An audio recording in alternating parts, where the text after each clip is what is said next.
All right, time to kick off. Thank you, everyone, for joining another Williot webinar. It's actually our first ever roundtable, and most of today's proceedings will actually be dialogue between members of our powerhouse of pooling.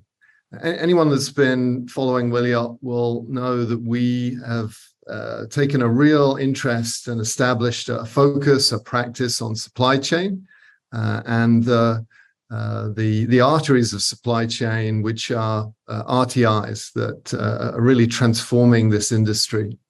I am really pleased to be collaborating with a friend and colleague, Jeremy Zeitler, who is going to be moderating our proceedings. I'll let him introduce the powerhouse of pooling, but we're really delighted to have folks from Brambles, IFCO, Tosca, who are leading the way in establishing new efficiencies and sustainability in an industry which is growing very rapidly.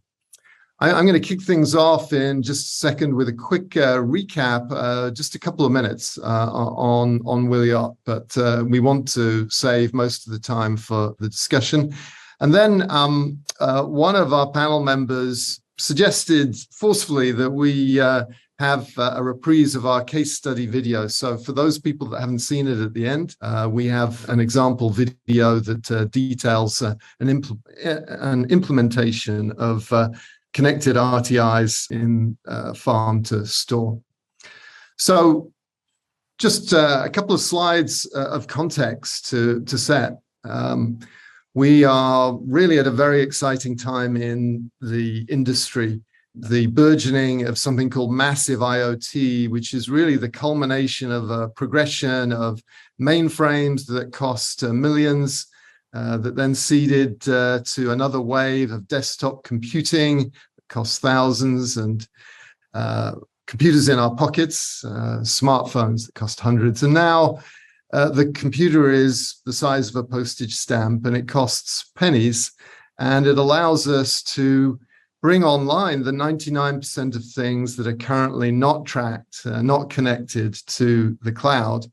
And we're very fortunate to be at the vanguard of that movement, and we're doing it with these things called IoT pixels. You can see a picture of this postage stamp sized computer on the left-hand side of your screen, and we see them as something more than just sensors and generators of auto ID information. We see them as drivers of agents of change, because rather than delivering data to a dashboard at the end of the month, they can actually trigger and interact with the custodians of the supply chains, the peoples in the farms and the stores, to fix problems immediately and establish a level of transparency and visibility that can really move supply chains to meet the new demands for sustainability and efficiency, better quality, cutting waste, reducing shrink,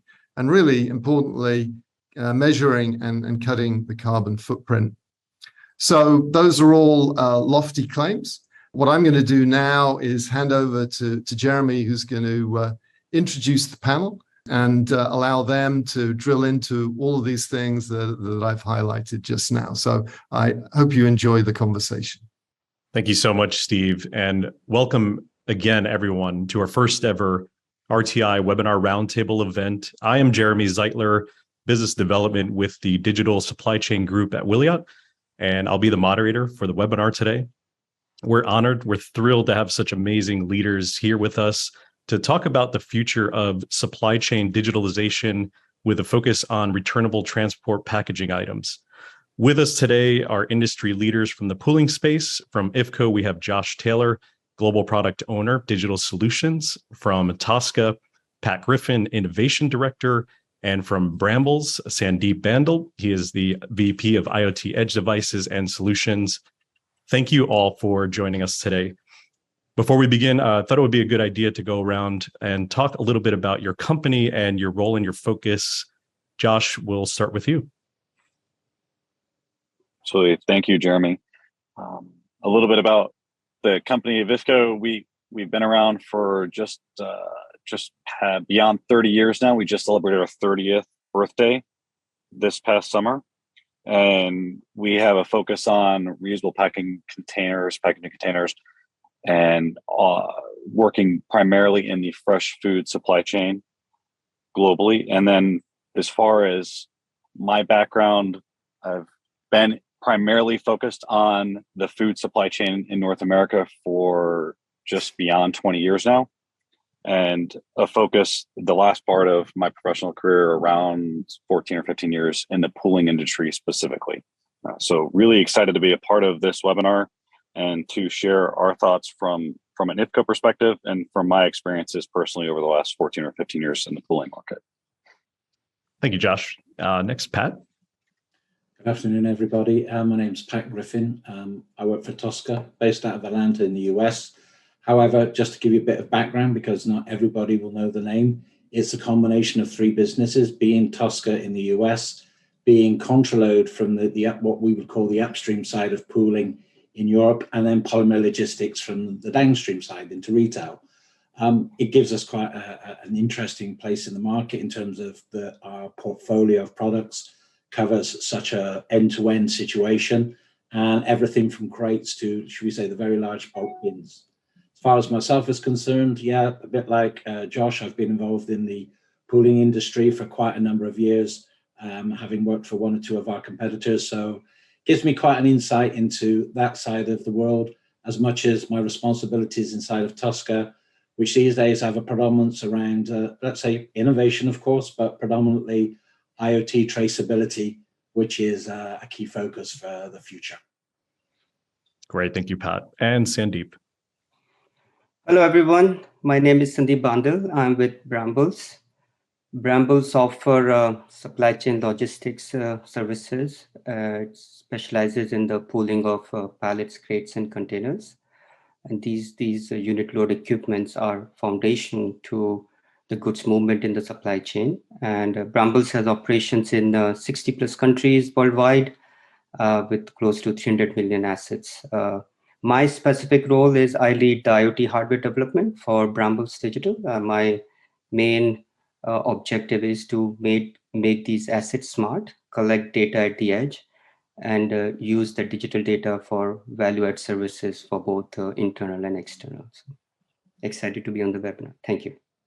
Great, thank you. And excited to have you here. And so at a high level for today, we'll cover 4 key topics and discuss how poolers and digitalization of supply chains play a role. So our first topic, dive right in. As we know, supply chain digitalization is no longer a buzzword. We're learning more about businesses. They're transforming their supply chains. They're going digital. We know that returnable transport packaging items, they're essentially the backbone of the supply chain at various capacities, and nothing truly moves without being in a pallet or a crate, for example. So first question, interested in knowing your thoughts surrounding the need or the sense of urgency that you may be feeling to digitize supply chains. Is this something that your customers are asking for or requiring? Their ESG pressures or economic value efficiencies? And we'll start with you, Sandeep, interested in your thoughts here. Yeah, sure. So at Brambles, the motivation to digitize or go through the digital transformation is both internal and external. And as you would know, pallet pooling business is very complex, and digital transformation, produces an opportunity to gather visibility into the supply chain, like make our own internal operations more efficient, revisit our business models to make them more effective. And if you look at the pooling business, I think there's a lot we can do with the digital data, like reducing the burden on our customers, through reducing declaration, audit. So these are some of these things that helps us to make our internal operations more efficient. Digital also offers opportunity to add, digital services to our customer. Through if you can track a pallet, you can track the goods on the pallets, and through environmental data, we can provide visibility into the supply chain. There are losses, leakages, spoilages. So we look to explore digital with the lens of both, like, offering services to our customers, but also using it for our own internal operations and making them more efficient. Well said. Thank you, Sandeep. Turning it to Pat. Pat, what are your thoughts here? Yeah, I'm something similar to maybe in a way to Sandeep in some respects. Our businesses are aligned in terms of those type of core values, the things we're looking for. However, it's another step you take beyond that. One of the sayings that people in our business know I always say is traceability is the foundation of a sustainable and circular economy. So how do you actually get to that? So to actually get to that, you need a method, and digitalization of the supply chain, digitalization of the assets that move those raw materials around the supply chain, be it produce, be it chemicals, be it something else, will become more and more critical. So yes, we are being pushed by some customers, but not always for digitalization, but for the other reasons. So when you put them all together and you explain the pieces they're missing, then suddenly, you suddenly see the services, you suddenly see the products that the customers are now seeking, beyond and above the value services that we already provide to them. So is it going to grow? Yes, it will. Will it ever go backwards? No. I mean, maybe somebody said to me recently, once you turn on a data stream, nobody turns it off. There's always a reason for it. There's always a use for it. So if we can get some more insight into those pooling markets, how to make things more efficient, yes, it's the way forward. Great. Thank you, Pat. Josh, what are your thoughts here? Again, same topic, in this, thinking about circular economy, thinking about what customers are demanding. What are you seeing out in the marketplace? Yeah, and I think the benefit we have is on this panel specifically is an expertise in pooling. And so you're going to hear some similarities and rationale and value propositions for ourselves as companies and our customers. And if we go back in time just a little bit, there was massive value unlocked within the supply chain with the pooling model itself, whether you're talking Brambles with CHEP or Tosca or IFCO. And that provided and offers a significant amount of value to our customers and the broader supply chain. I think it's time, as we all believe, that we take the next step. And that next step is digitizing these pooled assets. And that truly is something that we firmly believe in. And of course, our customers are seeking some insights specific into their own unique supply chains. And that's all in service of providing that additional visibility. So the word that Sandeep and Steve and Patrick are highlighting, that's the key. And for us to be able to provide that visibility, these assets are required to be digitized. To put a personal perspective on it, when I'm out in the world shopping, I would like to understand where the product is coming from, what the supply chain it's gone through. And so you can make an informed purchase decision with this insight. And so for me, it's wanting to know where the food that I'm eating is coming from. And that's only available to us from a digitized asset base in this instance. So that's a little personal spin from my perspective. Yeah, well said, Josh. And I don't know if pooling companies when they started, I don't know if it was realized that this backbone of the economy of the kind of nothing really moves on a pallet or a crate. It's now it becomes a vehicle for collecting data as we think about the digital aspect of it. Any additional thoughts before we move to the next topic from Pat or Sandeep? Yeah, I mean, it's quite clear what Josh has just said. I mean, it pushes me back to, I think it was 2001 when I actually worked for one of our competitors, and I was sat talking to a friend, and we were celebrating his daughter's birth and different things, and we actually looked at the change of that other pooling company, and when they changed their software systems, and we said we're just moving from just pooling to a data company if we can get it right for our customers. But it's how do you get it right? And it's taken time. It's a bit like RFID comes over time. Wiliot now comes into play, and it's like now we're opening up those avenues to actually find those pieces of core data, and exploit them, as that's the best way to describe it for everyone, so that we can create more value. At the end of the day, that's our core requirement. Excellent. Yeah, Jeremy, I would add what Pat just said, getting it right. I think supply chains are extremely complex, and from a technology perspective, these are like huge scale operations, and getting it right at the right, at the cost point. I think these are some of the key aspects also. Well said. No, it makes sense. I'm going to move to the next topic here. I mean, we have a few topics I want to cover. Just being mindful of time. We'll get into a little bit about what's happening in the world today, what we're seeing. As you're aware, the businesses across the globe, they're experiencing challenges from supply chain disruptions, RTI shortages, increasing resin, which is needed to make some of these plastic crates and pallets, and lumber costs to also for pallets, they're rising. And more recently, recession fears, slowing economy, sort of this perfect storm across the board. The question is, what has been the response to these overwhelming challenges we're experiencing? And is it going to get worse before it gets better? Where does digitalization play a role here? And Pat, we'll turn it to you for kicking us off. How is this affecting your world?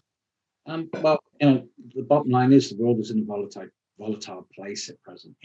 Be it global warming, be it political unrest, or it be it, as you say, availability of materials.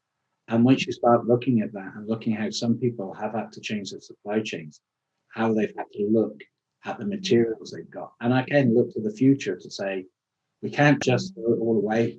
That's not the way anymore.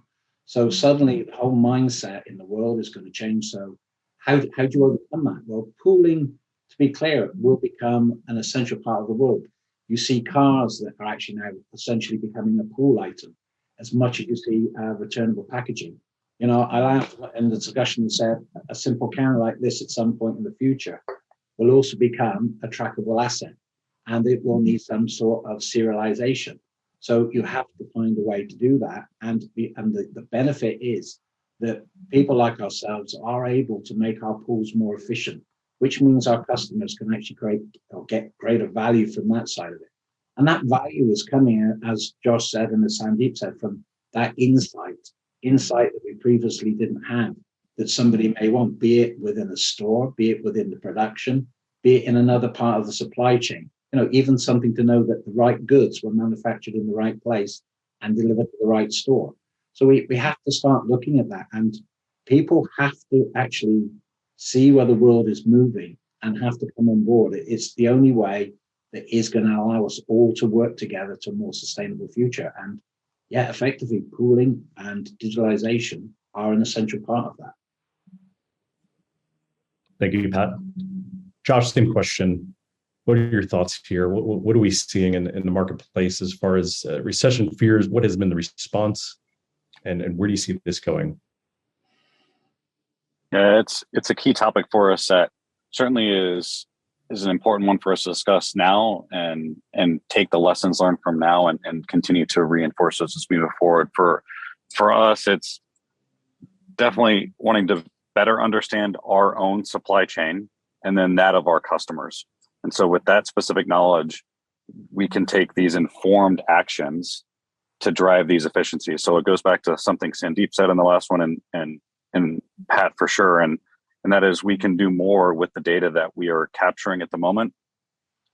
If we look at from a fresh food supply chain, having an active device that's telling you what its status is at any given time through its journey throughout the supply chain, you can make an informed decision. So if I put my warehouse hat on, when that product is in transit or it's hit my dock and I'm ready to receive it, I'm looking to either put it away or immediately cross-dock it to a store shipment, we can take those steps and we can cut some of that wasted time out of the process. So from my perspective, it's continuing to drive efficiencies, especially now when we're always seeming to be discussing shortages within the supply chain. So this is just another opportunity for us to refine our process and better serve the end customer. Thank you, Josh. And Sandeep, Brambles, it goes a little beyond RPCs and it covers a wide range of reusable packaging as well as a range of industries. Are you seeing similar things out there, or is there what's your take? Yeah, I think recession fears are well known, and I think in my view, it presents an opportunity for companies to really reorient, especially for us, like, continue with the digital plan on the digital journey, and come out more more strong, and with more capabilities and more services to offer to our customers. I think you touched on recession, but prior to that was inflation. I think the core commodities which we were badly hurt, like lumber inflation, was extremely high, which is core to our assets. I think lumber went from something like 400 board feet to 1500. Now recession would reset a lot of these price levels.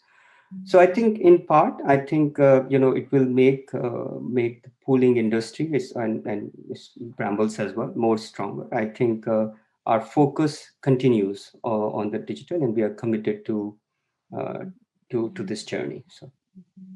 That's great insight. And just thinking about what you said also, and where does, we had pallet shortages. That was a big deal recently. And we know that was maybe an aspect of over ordering possibly. And we know that supply chains were squeezed. And I think a lot of companies had to pivot there, but and I'm sure in the RPC world as well, things are happening there. What, I guess, is there challenges also? Is this where track and trace comes into play? Another buzzword that we hear about now, but is this more of a focus? Yeah, I think if you look at the onset of COVID, it disrupted supply chain, and especially on the consumer discretionary products, right? They were just going through the roof. I think the demand for these products. So I think with similarly, we were seeing a strong surge in our pallets. Now, digital definitely presents an opportunity. I think to track where the pallets are. I think with real time insights. So there were some assumptions maybe on our customer side which related to the supply of our pallets to them. So they could be considered more like holding on to the pallets much longer than they typically would.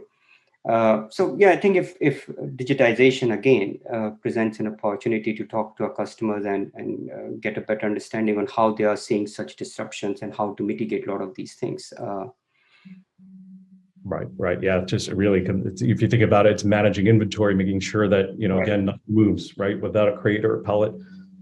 Any additional thoughts from Josh or Pat? I think it's similar to Sandeep. We've all got to look at how we can do things better. It's as simple as that. In terms of availability, one of the key things, of course, of pooling, if you're a good pooler, you make sure you never have a problem with availability.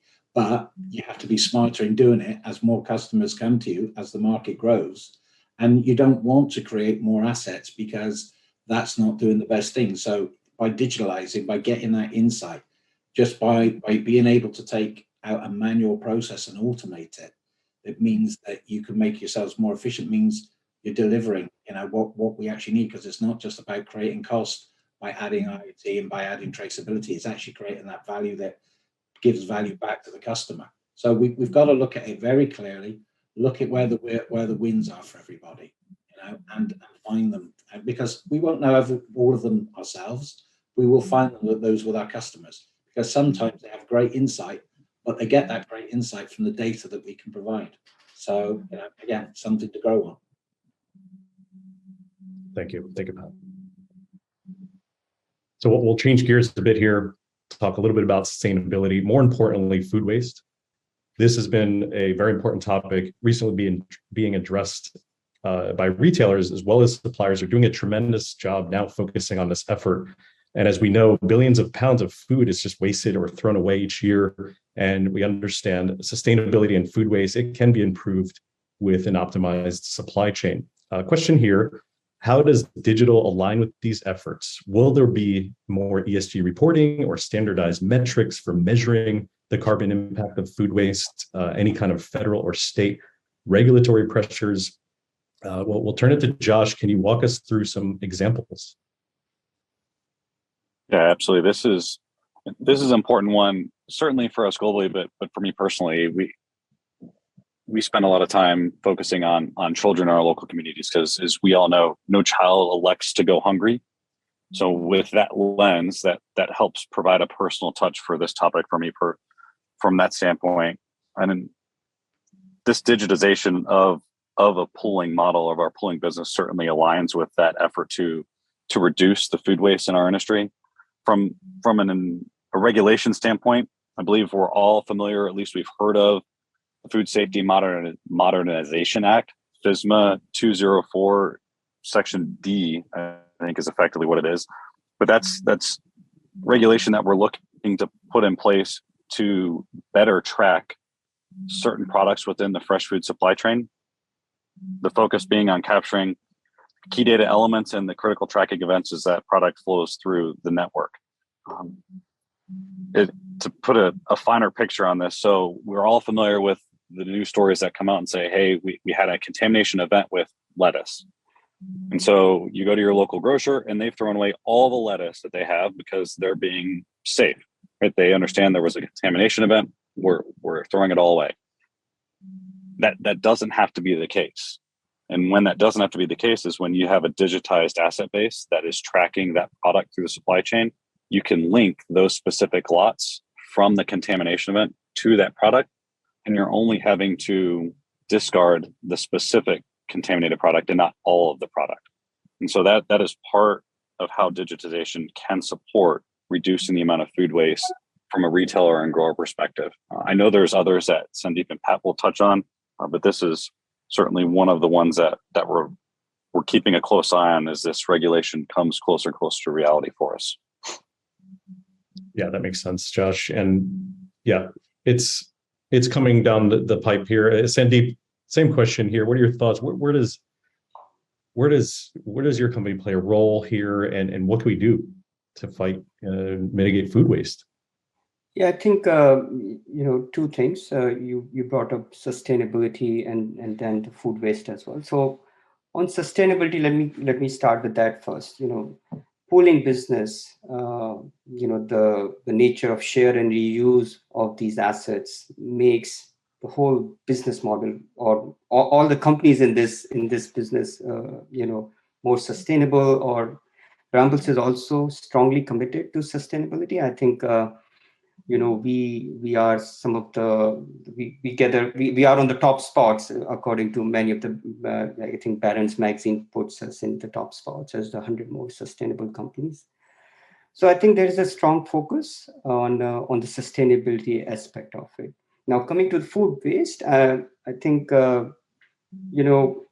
through Brambles Digital, as I was saying, if you can track the pallet, if you can gather more environmental data, we are consciously studying what role can we play through these smart pallets. Food waste is definitely one lens, but I personally see the less the food is wasted, there is more food to be fed, I think, and it's extremely important in some of the countries where there is a shortage of food, like in Africa and many other nations. So I think we are in the early stages of this exploration on what value add we can offer to our customers to reduce food waste, but there's a strong commitment and in this direction from us as well. So to your point, yeah, more food available, less waste, making informed decisions. To Josh's point, getting down to the pallet level, even at the item level, where you could save possibly half a truckload from being diverted to a secondary source, or even just donated in an effort to save that load or half load, if you will. Turning to Pat, what are your thoughts here from your perspective, at the RPC level, or what is happening? Yeah, no, I totally get it. In terms of us, we see it in the produce and even other industries like seafood.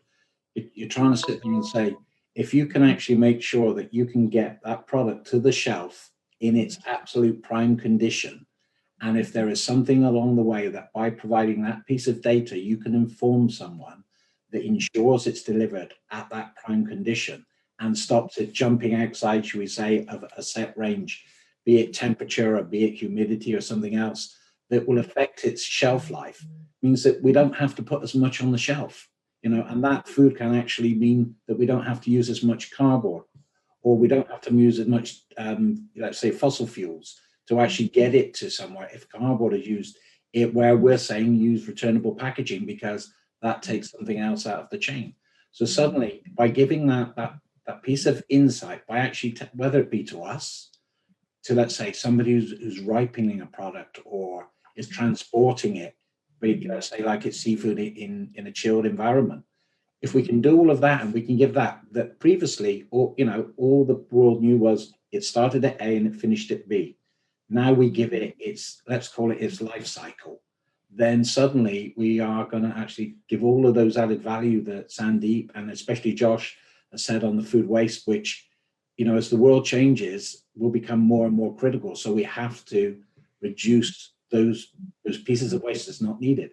In the same way, we talk about the packaging. I recently was reading an article about, I think it's the company Loop, who are now offering like an almost like curbside recycling option for the hard to get rid of waste plastics.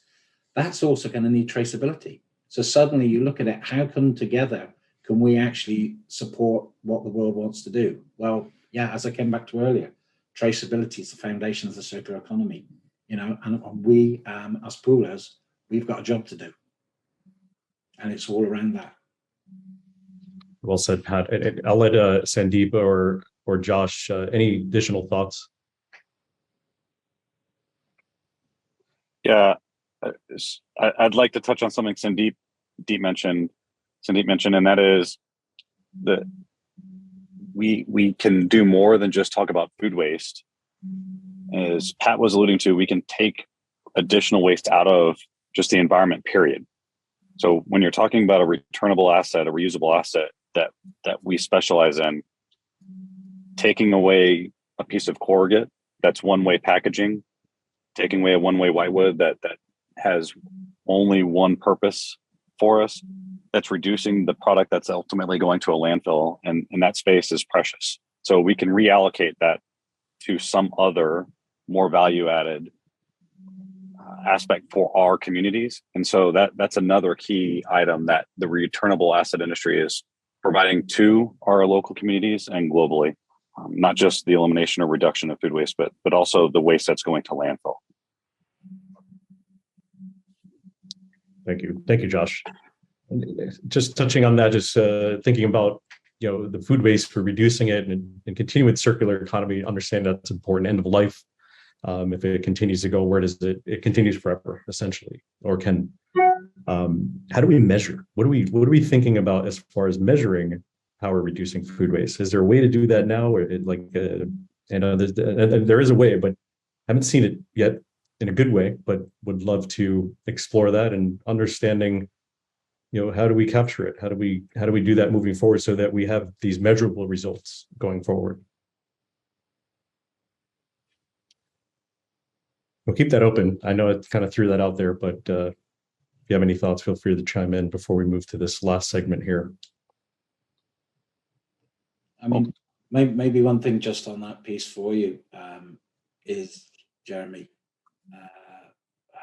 how do we see what the three of us, Sandeep, Josh, and myself, also believe in is actually see it in action, and everybody is looking for it in action. So I will give you that little bit of a marketing throw in, and actually say, everybody do watch the video at the end, because what it actually does is actually showing a real deployment in the case of, and I'm going to guess, I have to guess because I don't know the exact numbers, but let's say hundreds of thousands of crates that have Williott tags on them, are actually showing the farm to fork almost process and how we can manage it, and that's what we need. We need people to come on board and actually see that real value, and that video will actually give the real value. For Tosca, it's great, yeah, we're lucky because it sits on one of our assets, but I don't see that as a promotion. I just see that as, this is great that we've got the opportunity to show people what all of this digitalization can actually do if you come on board. Excellent. And yeah, we're looking forward to seeing results here. And I think this is a conversation that will continue going forward, and we'll see it take shape. So I'm excited to see how the industry responds and all the effort that it's continuing to do. Moving to this final segment here, as we look towards the future, should pooling companies see themselves as logistics services and data-driven companies? And what I mean by data-driven, not just the ability to track the fleet to save costs, but to provide new and advanced services to end customers. And the question is, I guess we know how important critical track and trace is, but are there additional benefits to providing your customers with supply chain insights? And is this too soon? Are we there yet? What does that road look like? We'll start. Sandeep, we'll kick off with you. Sure. I think, in my opinion, I think there was something as massive IoT that was brought out. I think that's more coming from the 5G or the fifth generation of LTE. So I think I look at it. The timing is right. For not only Brambles but the pooling industry at large to really become more data-driven companies. And why I say so is because the advancements in technologies have reached a point where the cost and capabilities are very attractive to create values. I think not only for themselves but for customers. The pooling companies are uniquely positioned. We all know pooling is the invisible backbone of the supply chain. So if you digitize it, they can create the data at the edge, which is of tremendous use for everybody. I think for customers who are seeing a lot of these losses or spoilages regard to food waste, or just making their operations more smart. So you said like companies should look at them more data driven. I absolutely think this is the right time. In terms of the technology, in terms of the value proposition, in terms of the pull from the customers, customers want these tracking because they're customers. I think as an individual, I would like to track where my food comes from. So I think we have reached at a point, I think, and it is really the right time for this industry broadly to become more data driven and add more value with a data lens to the customers. That makes sense, Sandeep. Yeah, and essentially adding eyes and ears to these assets that were essentially they were blind prior, right? Or they had no visibility into what is happening in the supply chain. Turning it to Josh, what are your thoughts here? Is it too soon? Are we there yet? Is technology now finally cost effective enough to where we can start exploring and capturing data insights for customers? So I think it's not too soon. And I think if you had our customers and as Sandeep mentioned, our customers take a poll, they would say we need to do more faster. But the key point that we've touched on is there has to be a financially feasible way to do this. And I agree with Sandeep, we're at that point now where the technology has come down in price so that we can look at doing hundreds of millions of assets and digitizing those assets. And then we have the capability to manage the data, because that's the thing that's lurking in the background. We can digitize all of these assets, and it's an easy calculation to make. The next step is, once you have all this data, how are you managing it and storing the data and then taking action on it?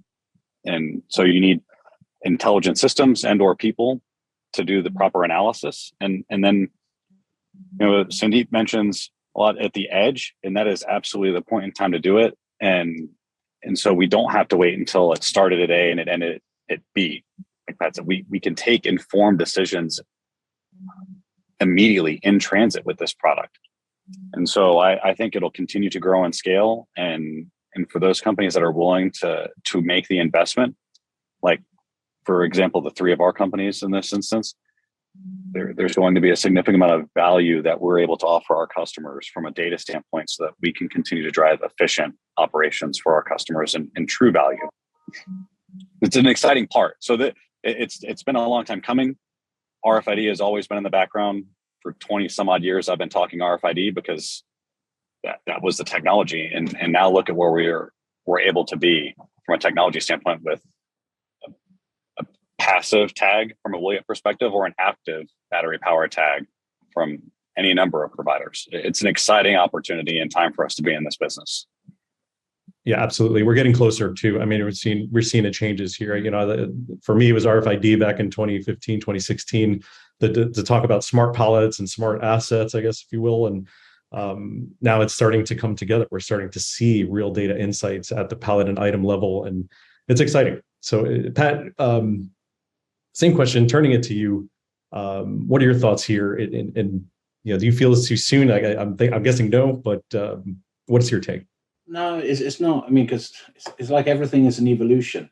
Just like Josh took to under RFID there, you can put this into the same aspect as a mobile phone. There was an Apple Watch, there was a Samsung Watch. It's now at a 20, another number. There is an evolution in the chain, and at some point, everybody starts to adopt. Everybody starts to see the value. Give an example. We had a customer who has done with us a massive IoT deployment. And recently, one of their finance team came to them and said, do we really need this? And the guy himself didn't have to defend it. The managing director turned around and basically said, are you crazy? Look at what we can see. Look at how we can actually manage this more efficiently. We couldn't do it previously. Now today, we have that visibility. So if you take that just single mindset and say, take it into your business, look at how you would change how you do business, how it would create value, how it would reduce costs to you, then come and talk to us, and then come in and understand what we've all learned so far, because we've been on a long road. Whether you call it the yellow brick road or something else, we've done the path, we've understood the pain, and we're actually can see now where you can actually bring the value out. There's a lot of people have to come on board to it, but technologies like you guys have brought as well are now allowing that deployment to happen in more scale. So yeah, I can only say bring it on, as I would, because I do believe in traceability. I do believe that even outside of pooling, digitalization, serialization of raw materials, products, produce, whatever it may be, will become important, because there will be the day where you scan a serial number today to buy a melon, but maybe tomorrow you'll scan a different version of it that also tells you which farm it's from. They was all delivered correctly, and you're happy with the quality. And if there was something wrong with it, you can go back and put it right so it doesn't happen again. That then is the golden nugget at the end, when you can actually stop having that quality issue. What can you ask? Well said. Well said. Yeah, that is the goals there. Any final thoughts from Josh or Sandeep? Yeah, I think cost is key. And in the opening remarks, Steve said, right, we came from mainframes to desktop, laptop, now to Wiliot offers energy harvested. I would say the tax, right? Those are extremely low cost solutions. So definitely, if the evolution of technology, in my opinion, at the right cost, really is going to accelerate this adoption. And we discussed, Josh mentioned the Food and Safety Modernization Act. So there are also not only regulatory push to get traceability at a maybe at a crate level or at a pallet level, but at some size level. So rather than you're throwing away, in case of E. coli, we are throwing away all the spinach, but we have certain sections, if we can trace what particular unit that was impacted. So Food and Safety Modernization Act is a pull from the regulatory side, is customers pull, and definitely the cost at this point is about right for value for any of the pooling companies to digitize. Thank you, Sandeep. Well said. And thank you all. We covered a lot of topics here. I know our time is ran short here, but really amazing dialogue from the group. I want to thank each of you for taking the time to share your insights and expertise with us. We do feel this could be the first of many informative roundtable discussions with a focus on digitalization and returnable packaging. For the audience, we want to sincerely thank you for spending time with us today. Be sure and look out for an email that will include the recording of this webinar and some breaking news about Wiliot being chosen by Gartner as a cool vendor in the indoor location technologies and sensors. We welcome any feedback you can share with us. We really hope this was informative and inspiring and insightful as we think about the future of returnable assets and global supply chains. And stay with us. We're going to show the video of Schufersell at the end, the impact of digital supply chain, improving freshness, reducing food waste from farm to store. We do have a couple of questions that were in the chat. I think the best way to address, we can email those to you, Josh, Sandeep, and Pat, to respond here. But until next time, everyone, have a great day. Cheers.